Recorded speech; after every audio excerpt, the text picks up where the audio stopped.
Olá, tudo bem?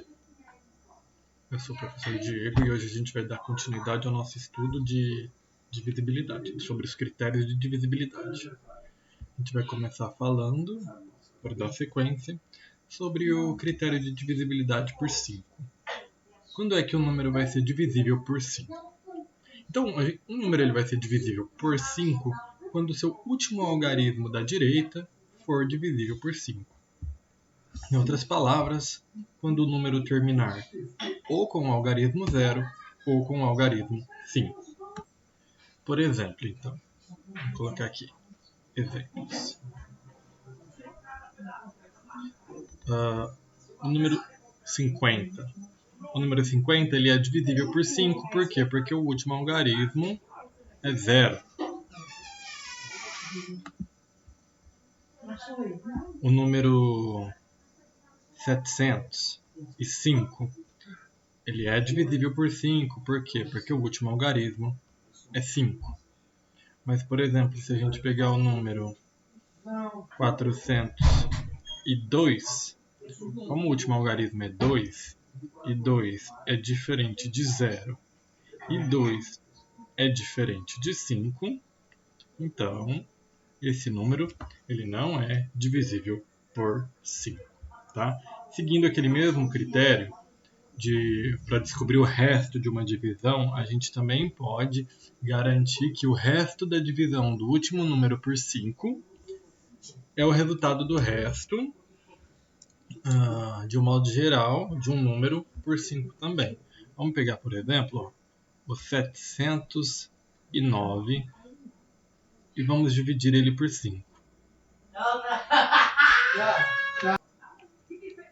Quando a gente faz essa conta, aqui vai dar 1, sobra 2, abaixo 0.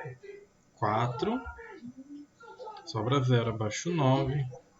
1, sobra 4. Ou seja, se vocês repararem bem,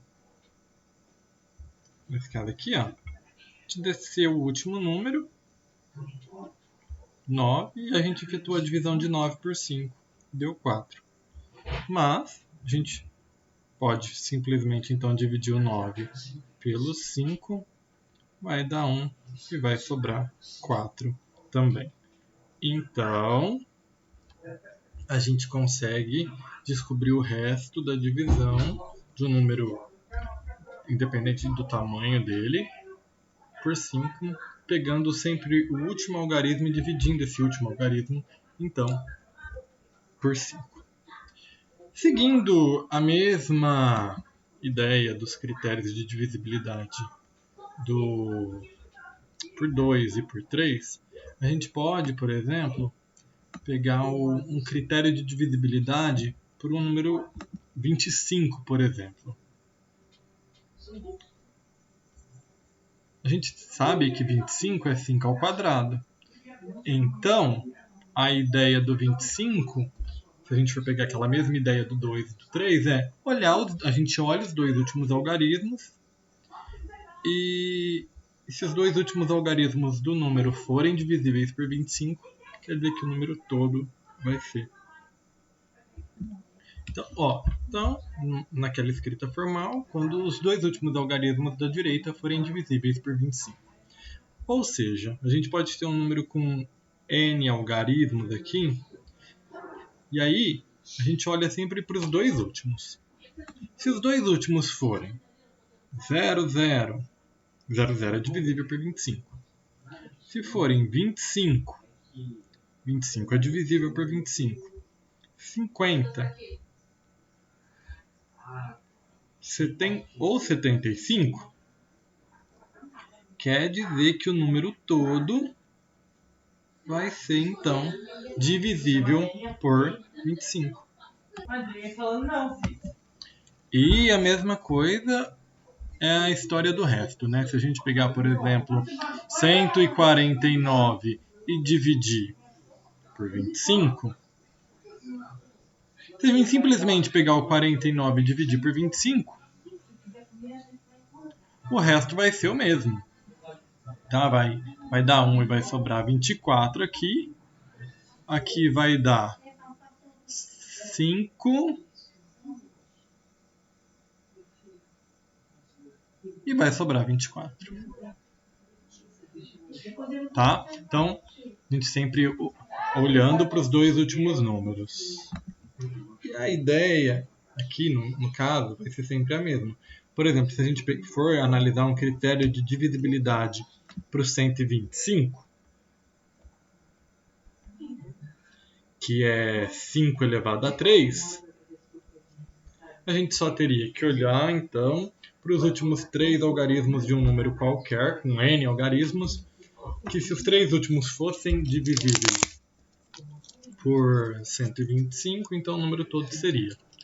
Para os 3 últimos serem divisíveis por 125, vamos colocar mais esse exemplo aqui. Os 3 últimos números teriam que ser 0, 0, 0, ou 125, ou 250, ou 375, ou 500,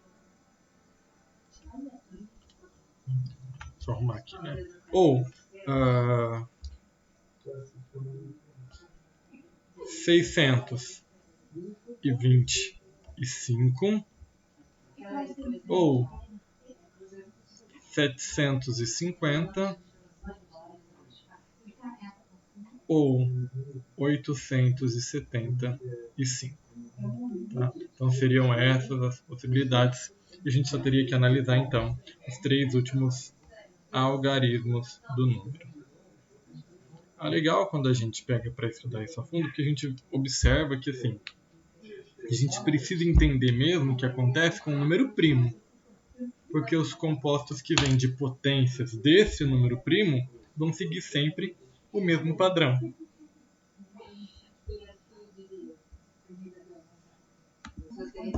Para a gente finalizar, eu vou deixar aqui para vocês encontrarem para mim o seguinte. Eu quero que vocês determinem o resto de 6.427 por 25 e de... Deixa eu ver esse número aqui, que número é... 94.387.146 por 625. Lembrem-se que 25 eu dei a regrinha lá no começo da aula. 625 a gente não fez a regra, mas a gente sabe que 625 é 5 elevado à quarta. Tá? Então, eu espero que vocês tenham conseguido entender e até a próxima.